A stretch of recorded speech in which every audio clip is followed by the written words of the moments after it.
sampai di zamannya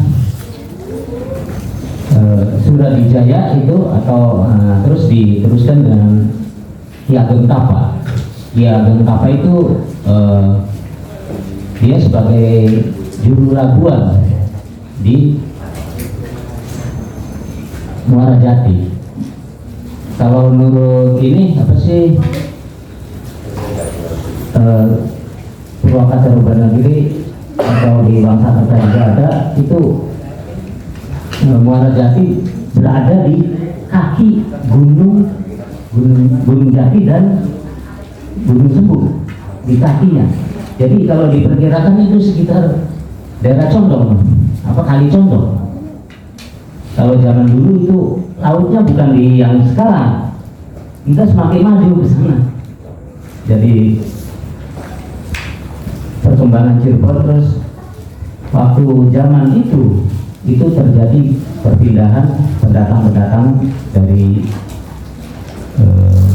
wilayah nasional maupun dari internasional. Itu yang berasal dari Pasai, India, Tujuh Mandini, Malaysia itu, terus Champa dan lain-lain, Makassar, itu masuk ke Cirebon. Tapi dalam jumlah yang masih relatif sedikit.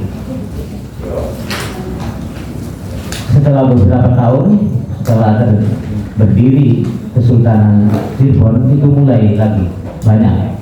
Jadi mulai dari Pangeran Walang Sungsang sampai diteruskan dengan Sunan Gunung Jati, itu terus Cirebon kedatangan orang. Jadi orang-orang luar masuk ke Cirebon.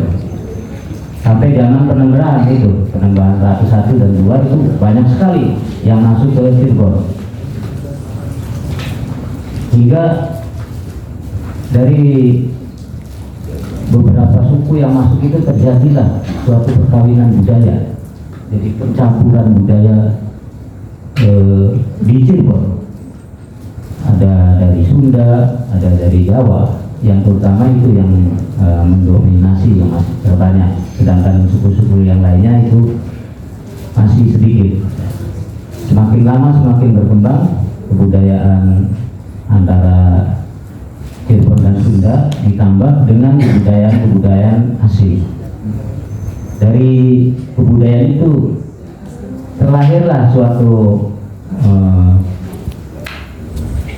budaya yang campuran. Kadang-kadang bahasa juga kita ada campuran, ada bahasa Sunda dicampur bahasa Cirebon. Itu kayak di Pamengkang ada ya Pak. Pamengkang itu ada ngomong bahasa Jawa dicampur sama Sunda. Jawa ada, iya. Erek Anggis ya. Iya. Erek bahasa Sunda, dia bahasa Cirebon ya. Dicampur-campur begitu. Sampai terjadi perpindahan orang-orang Arab masuk Cirebon. Kalau ini terjadi suatu pengelompokan kayak di Arab ya banyak di Bandungan. Kalau di orang-orang keturunan Cina masuk ke Cina banyak. Jadi itu pengelompokan itu, dan ditambah dengan kebudayaan dari kedatangan orang Eropa itu yang pernah masuk ke Indonesia itu Portugis, Belanda, Inggris juga pernah masuk. Jadi masuknya bangsa-bangsa tersebut itu melahirkan kebudayaan. Dari kebudayaan itu banyak jenisnya, beberapa macam. Jadi ada budaya arsitektur, budaya tradisional, budaya Jawa termasuknya yang di dalamnya budaya tradisional itu. Contohnya budaya arsitektur yang sekarang bangunan-bangunan dari Belanda namanya, itu bangunan arsitektur peninggalan kebudayaan arsitektur. Masjid-masjid itu bergaya Jawa ada yang bergaya dari Arabnya ada. Itu budaya arsitektur. Dan untuk yang tradisional itu untuk yang biasa ini kan di keraton-keraton juga ada seperti nyuci gaman begitu, apa namanya, gamasan gitu. Jadi atau tradisional yang di ini bubur yang apa sih namanya, bubur suro itu yang di Kanoman, biasanya keraton Kanoman yang ini Bang Kanoman, dan banyak lagi. Kalau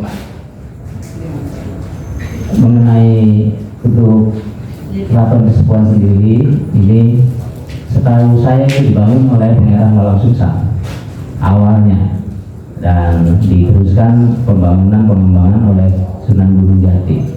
Dan saya pernah baca itu pintu awalnya bukan di depan itu ya, itu pintu keraton adanya di sampingnya Masjid Jalagraha di situ awalnya oleh Sunan Gunung Jati pada tahun sekitar 1480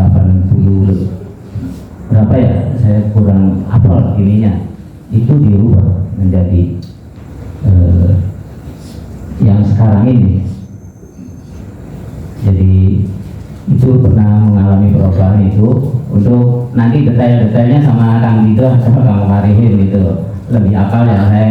Jadi saya hanya sebagai pembuka aja, terus saya juga masih belajar begitu. Jadi tidak begitu lama saya ya bicaranya masalah kebudayaan, hanya singkat-singkat saja.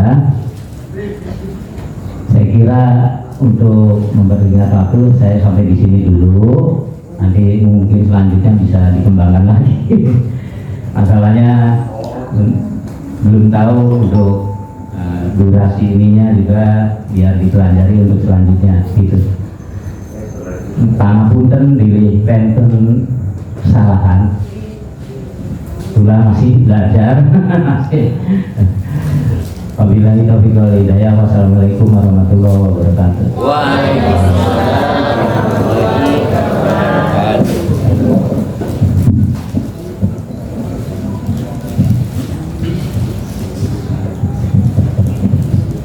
Terima kasih kepada Kang Novel sekaligus penggiat sejarah dari Porko Pancen sendiri. Memang beliau ini benar-benar hobi ngebaca ya Kang Novel, khususnya untuk naskah-naskah yang di Cirebon ini beliau insya Allah memahami. Khususnya untuk generasi penerus nih, kita yang muda-muda tinggal